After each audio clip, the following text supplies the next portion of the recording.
Coming up on today's episode, David Steele joins me as we talk about the George Reynolds era and relive some of his memories of that time. Hello and welcome back to Who's That Team We Call the Darlow, the show where we dive into the stories behind the badge. Today we're taking a trip back to one of the most dramatical and controversial periods in Darlington's history, the George Reynolds era. Joining me today is David Steele, who saw it all unfold. David, thanks for joining us. Hi Joe, pleasure to be here. Maybe just tell us a bit about yourself, sort of like where you stand from sort of Darlington. Yeah, no problem. So I'm not actually a Darlington lad in that I was born in Stockton in the late 70s. Grew up like most lads of my generation, kind of football obsessed, playing and watching. And my dad was a big football fan. He was a Borough fan in his youth, but he'd stopped going, I think, in the 70s and 80s when he got married. He'd had a kid in me and football hooliganism and stuff like that. So I think he stopped going. But we'd been to some games at Old Trafford and Ayresome Park and whatever, and I was badgering my dad to take me to a game more regularly. And he said to me, "Okay, Christmas is coming up." This was in 1989. I'll either take you to a Darlington game or a Hartlepool game, but we're not going to start going to a big club regularly. And purely because I liked the town centre, I said, "Well, let's go to Darlington."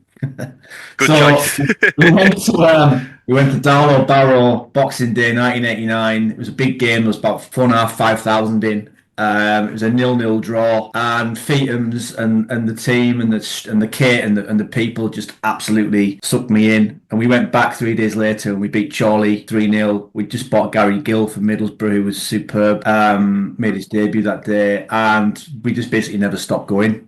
And 36 years later, here I still am going. And we've seen a lot happen in them 36 years at Darlow. Yes, a lot happened. Yes. Yeah, so let's get into a bit of that then. Definitely. Yeah, I mean, one of my things I always say to people when they ask me about who don't know the club much, they ask me about it. I always say I think I'm one of a fan base that has seen its team play in more home grounds than any other club in English football. I think that's true. I don't know whether it's fact, but in my head, I think that's the truth. How many would that be before, won't it? Well, I would say, I mean, depending how you define this, I've seen us play home games at Feethams, the Middlesbrough's Riverside, Bishop Auckland, the Arena, Blackwell Meadows, and Spennymoor. So I've seen us play home games in 6 grounds.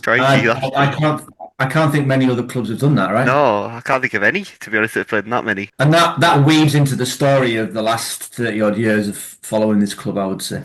And so let's dive into a bit of this. So let's go back to sort of the late 90s, early 2000s era when George Reynolds had just come in. So he came in, big names, big promises. What was the reaction sort of amongst the fans when he first came in to the club? I think initially it was excitement. So I was at university because I remember reading it for the first time on CFAX about a lot of interest in the club. I think it'll have been 98, summer of 98 or kind of early 98, summer of 98. Yeah.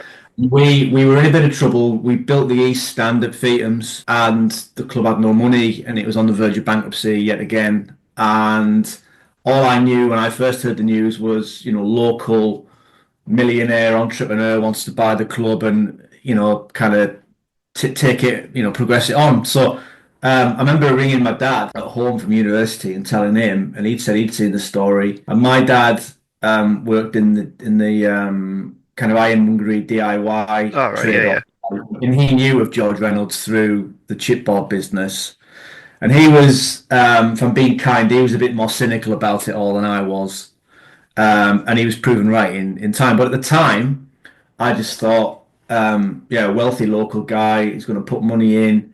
This is what we need. He seems a bit of a character, and I kind of started to hear a bit more about him. And as we'll discuss now, I guess that first season was everything I think we hoped it would be. Because we suddenly the first season obviously wasn't as successful as the second season, but we'd started to attract. We bought Gabbiadini. We started to attract players. There was murmurs of money being invested in the playing squad. There was early rumours about maybe getting a new ground in time, which was met favourably, even though everyone loved Feethams. So yeah, that first period was exciting, and he obviously he was a big character, and he'd walk around the ground with his scarf. And I think very big. I think times were different then as well. You've got to put it in the context of this is all pre social media. pre-smartphones, pre-people having kind of 24/7 access to the internet and news. So there was stuff murmuring around about his background and how he operated, but this is long before, where we got to with George. And in the main, it was positive, I think. Sounds like a time full of optimism for Darlington, then, especially with sort of you touched on players like Gabbiadini coming in and players like that, players who made themselves icons up at this part of the northeast, didn't they, in the time before? Yeah, and we did okay. If memory serves me, we did all right that first season. I think it was kind of mid-table-y. And clearly it was very obvious someone like Gabbiadini was what he was doing at 31 years old at our football club at that time was anybody's guess. Um, and I think that first season was a stepping stone. And then we really that the summer of '99 when Neil Heaney's came in and Aspins and those guys, we really started to spend. And I think we were, in pre-season we were favourites for promotion, and Hodgie had been given a war chest. And again, all the chat was still, look, let's get out this division, let's build from there. And it, I suppose you kind of, I know I did, even though I had my dad kind of telling me otherwise. I kind of ignored all of the. I was only in my late teens, early 20s, so I Yeah, just focused on the pitch stuff really, and we were very, very good. And we really should have gone up in that 99 2000 yeah, season. Had we done, I think things might have been very different. I mean, George was George, but his old demeanour and his manner and his the way he ran the club completely changed when we didn't get promoted in that 99 2000 season. That was the start of the problem. But yeah, those first two seasons, given what had gone before them in terms of being continually skint, we got to Wembley in '96 and we hadn't gone up, and then the wheels kind of fell off the season after that. So it was a breath of fresh air. It was exciting. We were in the national news. This guy was a huge character. So for that early period, I think everyone ran with it positively, I think. yeah. The optimism was definitely there, but obviously sometimes optimism can be a bad thing as well. Sort of, George Reynolds talked about Premier League football at one point, didn't he? Signing big players. That surely could have raised some concerns for people maybe at the time when he was speaking about these big aspirations. Yeah, I think my take at the time was, and again, I think I'd look at it differently now as a 47-year-old bloke, but I think back then I thought, oh, it's all PR. He's doing this to get us in the national, and it's working, and we're on the map. And actually, and naively, I thought behind the scenes things have been done properly, and we're being run with growth in mind. And all this talk is just kind of, for the sake of the media and to get publicity. Yeah, What I didn't realise was it was just ramblings, really. In the end, I mean, we built that stadium, which we'll come on to, without the infrastructure, the operation, the team on the pitch to even get out of the division that we were in, never mind get to the Championship or the Premier League. It was never going to happen. But at the time, no one had really, previous owners, good and bad, hadn't really talked that way about the club and hadn't been ambitious. So I think a lot of people got swept up by it. And it must have attracted, it certainly attracted some of those players that came. Because again, I think someone like Neil Heaney was too yeah, good and too young to be at that level at that time. But he signed and others similar to him signed. And we were really, really good. We had a really good team that season.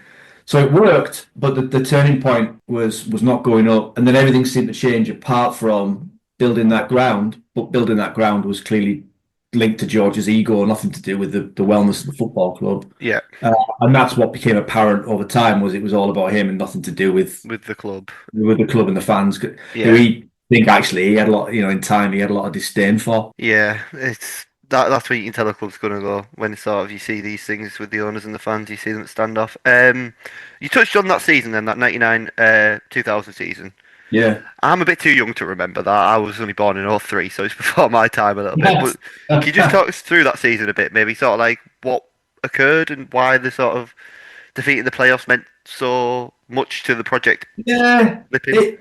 It I mean, looking back on it, I mean, it's a long time ago now. It feels like yesterday in some respects. But we started the season well, and we had a really, really good side from top to bottom and fringe players. And then we made loan signings. So we brought Neil. I remember we brought Neil Wainwright in on loan that season, and he was phenomenal. So Hodgie did really well and he had a good budget, and he made some good permanent signings to top what he'd already done the season before. Played the loan market well. And I remember we beat Peterborough. I might be wrong here. This is off the top of my head. It was on Sky Telly. It was a Sunday. It was like February, March time. We beat Peterborough 2-0, I think it was. I think it was Neil Wainwright's debut, actually. And we were very, very good. And we battered them. And they were up there with us. And I think at that point, we were in the automatic spots. And I remember walking out of Feetham's that day and saying to my dad, we're going up. Automatically, we're going to go up. I can't see why we're not going to go up this season. We're on it. We're beating good sides. We're beating the teams around us. We're going to go up. And then there was the odd rumor knocking about that Gabbiadini maybe was getting tapped up, and he stopped scoring, and his form dipped.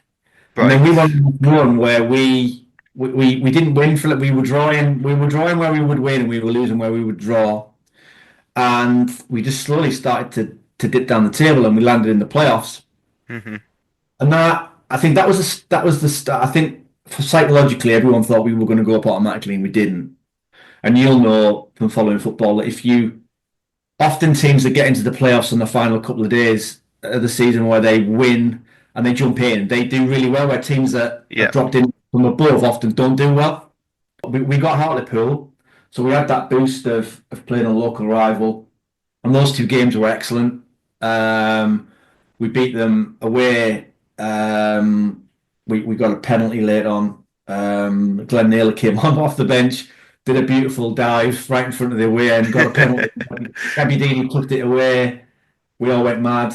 And then in the home game, quite early on, there was a bit of nerves because if Hartlepool had got one, it would have been game on. But Strodder Scott scored that own goal, and effectively the tie was over, and Feetham's was magic that night. And I think there was a little bit of then a renewed optimism. Oh, actually, hang on, we are a good side. We should be going up. We've just beaten Hartlepool.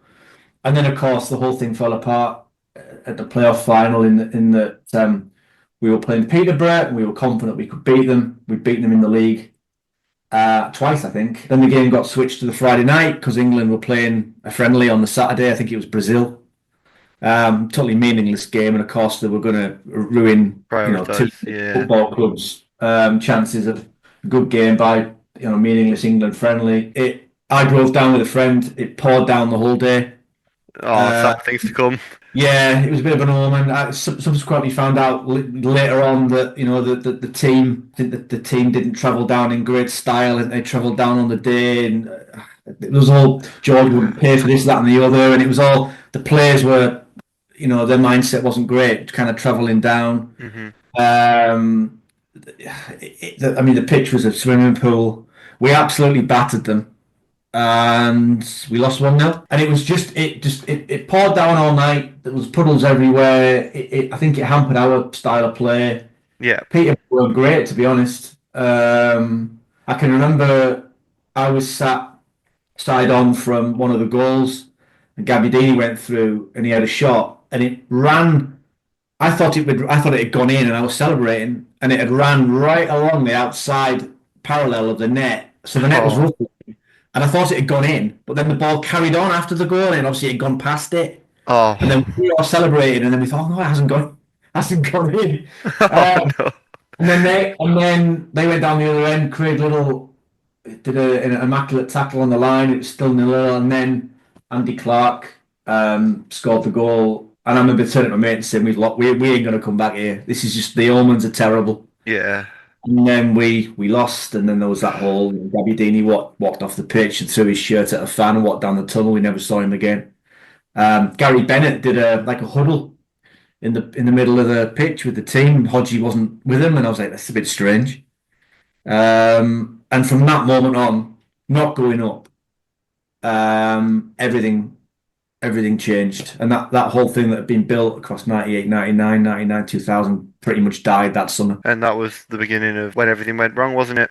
Yeah. I mean, we went into the following season nowhere near like a team that had just been challenging for promotion all season. That on the pitch, it was chalk and cheese. So we've touched on it already, but let's talk about the big thing with George Reynolds, the arena. So what was your reaction sort of like when you first heard we were moving away from our ground in Feethams? What was your reaction to that news? It's funny now, kind of hindsight's 2020, and rightly so. Darlow fans will tell you it was the worst thing we ever did, and I will be one of them. At the time, a lot of fans were quite excited by a new ground because new grounds at that time were the thing. Other bigger clubs had moved to new grounds by that point. Yeah, And for all, Feetham's was a beautiful Victorian ground. Part of it were falling to bits. There was an argument about redevelopment, but I remember George's famous line, "There's no money in redevelopment," so that was never going to happen. So I think there was an optimistic air about moving to a new ground. I don't think anybody wanted a 25,000 all-seater no, stadium was not needed at all. because no, because we, even I mean, we were getting average gates of, we could get you could get a gate of Feetham's anywhere between 2.5 to 4 or 5 thousand, depending on the game and depending on the season, and that was as big as it ever got. I know we got 11,500 on the opening day, but I maintain 6,000 of those people weren't Darlow fans really. Yeah, So yes, a bit of optimism about moving to a new ground initially, but then when it started to pan out what it was going to be, I can remember just talking to friends and my dad and other Darlow fans saying, "What the hell are we moving to a like? How are we going to make like? Surely this is going to cost more than it'll make." And there's not enough Darlow fans to even fill, what half of one of the stands. And I remember going down to pick up my season ticket with my friend in that summer of 2003. There was a there was a like a pace table in the centre circle, and George was there. hmm And George said, "Oh, do you fancy a look around?" So he took a group of us around the pitch and was talking about escalators and gold taps and all this type of stuff. Oh gosh. Just thinking, like, this is mad. This is how's this gonna pan out? Like, it's just doesn't. And it just became very apparent very quickly that it was just all about him. Yeah, It was the Reynolds Arena, right? He even named it after his own name. There wasn't any thought about the future. And Joe, by that point, we'd had what had we had? Or 0-0, 0-1, or 1 or 2, or 2 or 3. So we'd had 3 seasons that had been very, very mediocre. mediocre. Yeah, And we weren't getting out of that division anytime soon. So, if George had said, "Look, I'm going to build a 10,000 seat stadium modular with the option of building on top if we get promoted," great. But just to go straight in with a $25,000 seat stadium was madness. And it was that was if you want to chart back the death of the club in 2012 to one single point, I'd say 2003 was the starting yeah. point.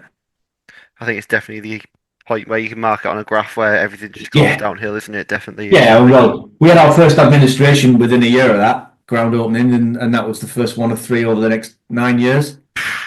No coincidence. I know.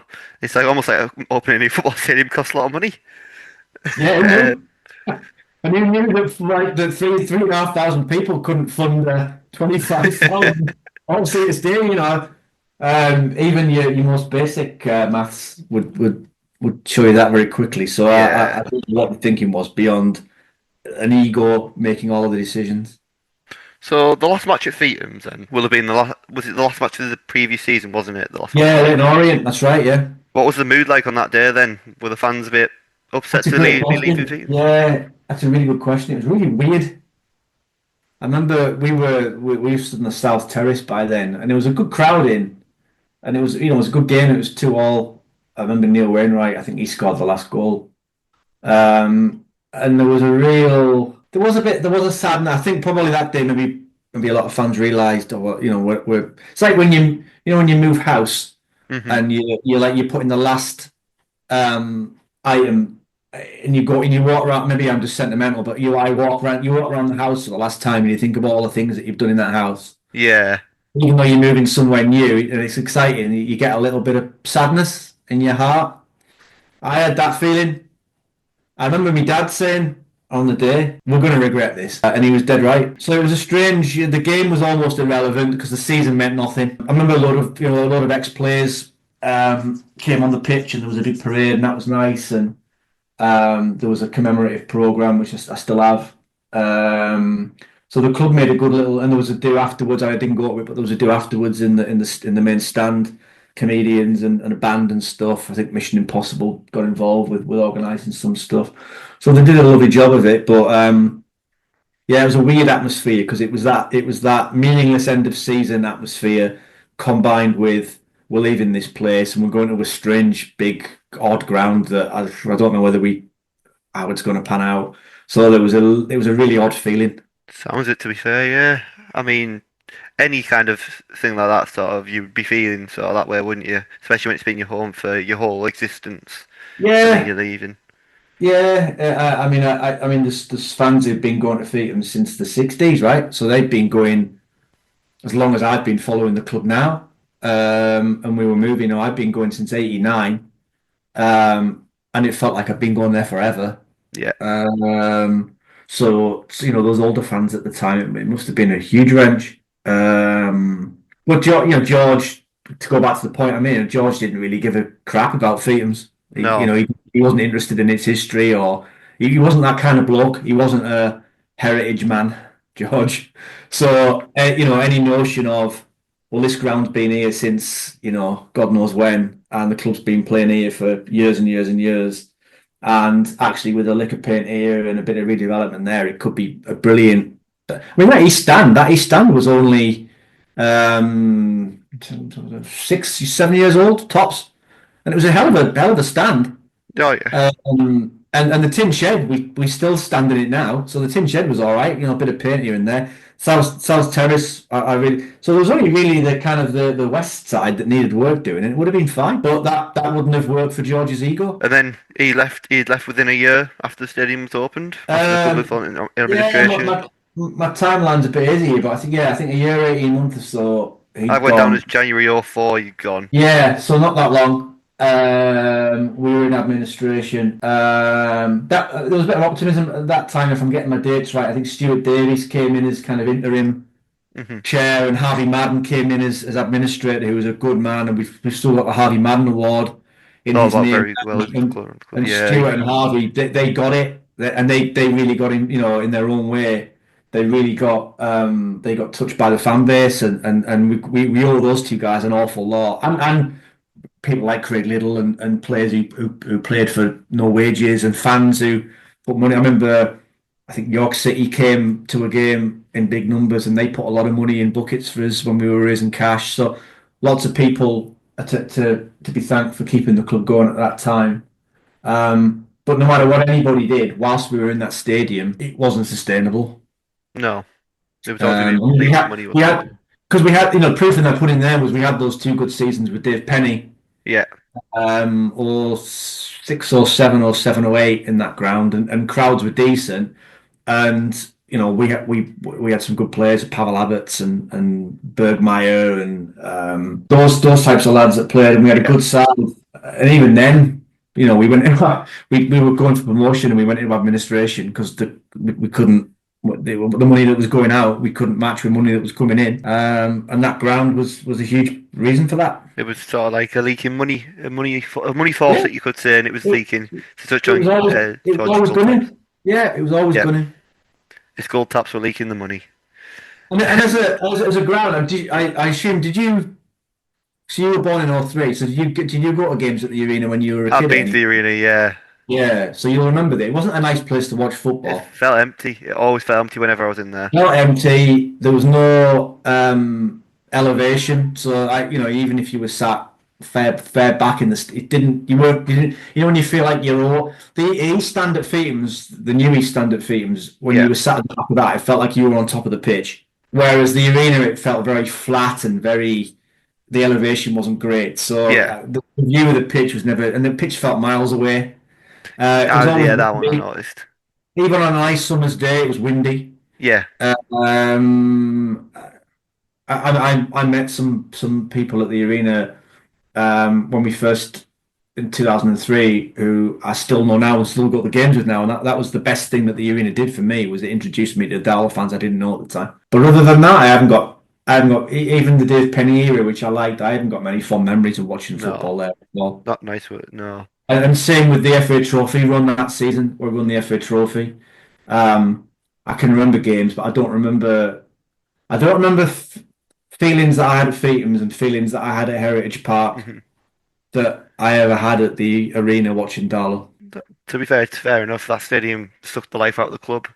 The FA Trophy one I remember like it was yesterday. To be fair, I can remember all them games. I remember the final as well. Chris Senior scoring in the 120th minute to win Yeah, it. I remember that like it was yesterday.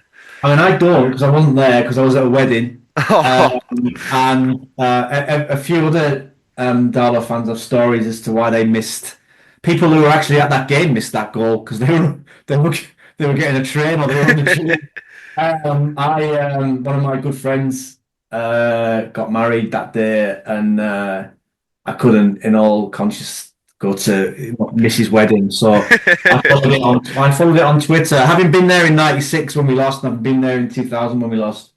Of course, when we went when I wasn't there, they were going to win. But hey, it's not all about me. But, yeah, that was an amazing thing and a wonderful trophy to win. And yeah, even though despite what I've just said about the arena, that was fair play to Mark Cooper and that team. That yeah, that was an achievement. And that Gateshead game, the Gateshead, the two-legger, and actually the Rochdale playoff semi-final in 2008 under Penny when Jason Kennedy scored that worldie. That was a good day in the arena. yeah, And there was, the season that Hodgie kept us up. McGurk scoring that late equaliser, that the roof nearly came off the arena. So there were pockets of Mhm. experience in that ground that were that live in the memory. But I think my lack of fondness for the place kind of Yeah. There's clouds those. To be fair, you've got a few and good. I was one of those who I don't say this lightly, but I think what happened in 2012 was the best thing that could happen. And we got out of that ground and we started again. And I'm far more prouder of the club now than Oh in yeah, any period between 2003 and 2012. they've rebuilt. Well, the club's been rebuilt fantastically. Well, to get back to sort of where we are now, two divisions below the football league. Sort of, it's been a journey. So looking back on the whole Reynolds era, and to be fair, what happened to him afterwards as well with his arrest and his criminal record and everything, just looking back on it, it was just a disaster. But was there an element of necessary risk there, or was it just all just master disaster class? I mean, I doubt at the time when he took over there was a queue of people wanting to take the club on. So in that respect, there might have been some necessity around him in taking it on. And as I said, those first 2 years were I was the first two seasons were great, and that 99-2000 season, apart from the very end of it, most Darlow fans kind of around my age and above remember it with great excitement because we were excellent. We were really good, and we should have we should have gone up. We Yeah, unquestionably should have gone up. So and no one's and it was ludicrous. We haven't mentioned it, but no one's ever going to forget George parading Faustino Australia around the pitch that night before the Carlisle game in the early 2000s, and that made the national news. And again, the flip side of that was it made us a bit of a laughing stock, and because obviously he did a runner, and he was never going to sign, and it was no, another. Then I think people had cottoned on to George, and it was just another piece of publicity. So I think it started off with some naive optimism, but then it rapidly became clear it was one of the worst decisions that the club made. And if there was any form of proper due diligence around, and we know it still doesn't go on now, but if there had been at the time around who should and shouldn't own a football club, he shouldn't have been anywhere near a football club. And unfortunately, and typical Darlow, he wound up at our door. And I mean, don't get me wrong, lots of the club's history around ownership is patchy. There's been some good owners, there's been some very dubious owners, and you'll be too young to remember the kind of Reg Brealey era. That was a very odd era earlier in the 90s. We weren't quite sure at one point who actually owned the club. yeah, Um, we sold players for decent transfer fees, and that money was never ploughed back into the team. So it wasn't like George was the first person to own the club who didn't do right by it. that wouldn't be fair. But by the No. same token, I don't think anyone did it as spectacularly, crazily as George did it. Yeah. And ultimately, as I said earlier, with his decision on the ground, he almost signed the death warrant of the club as we knew it. So first, well, the last thing I really want to talk about then is sort of what's his legacy now at the club. It's I nothing. mean, his legacy for me is the guy who set the wheels in motion to help kill the club off, and were it not for the fans in 2012, he would have buried it permanently. Yes, he gave us two memorable seasons, and yes, he got us in the national news. But in hindsight, in completely the way that you don't want to be in the national news, Yeah. his legacy is not a good one, No. in my opinion. But it has led on to sort of the club being fan owned, which is probably the best ownership the club's ever had. Sort of, you have people who know what they're doing on the board now, Yeah, and yeah, that's a good. I mean, that's a positive way of looking at it. From kind of adversity and from negativity, something positive can come. So yes, I do think 2012, in which he was one of the architects, and then others followed. He paved the way, unwittingly paved the way for, and it's why now, George is one of the things I think about when people say, "Oh, I wish a wealthy person. I don't like fan ownership. I wish a wealthy person would rock up tomorrow." Don't mhm. get me wrong. I'd love an investor to rock up tomorrow Yeah, and oh work yeah, work with the club in a constructive way that maintain the integrity of fan ownership, but boosted the coffers. That would be superb. What I don't want is any Tom, Dick, or Harry rocking up with a load of money. We flog the club to them, and then we go back to 2003, because I don't think me and a lot of other Dollar fans could take it all again. no, It would be really, really reckless of us to do that. So I'm really glad that when I hear DJ and the board, and I read the articles of association that says the FCSG and the owners of the football club, and when I say the FCSG, I mean the 1,300 people that yeah, that make up not the board, not just the board. they all Um, plan to have a we shit. yeah, we have a say on who potentially does or doesn't own the football club in the future. Well, we've run out of time, so I'm going to say thank you, David, for joining us. Not many clubs with a story like that, the Darlos No, really is there. no. So thank you so much for joining us again and sharing sort of your memories of that time. It's been an honour to pick your brain about all this, Thanks, and Stu. I really we'll leave it enjoyed it. there. Thank you. Yeah, good trip down memory lane. Thanks for your time. If you enjoyed that episode of Who's That Team We Call the Dollar, don't forget to subscribe on whatever platform you're listening on, and thank you very much.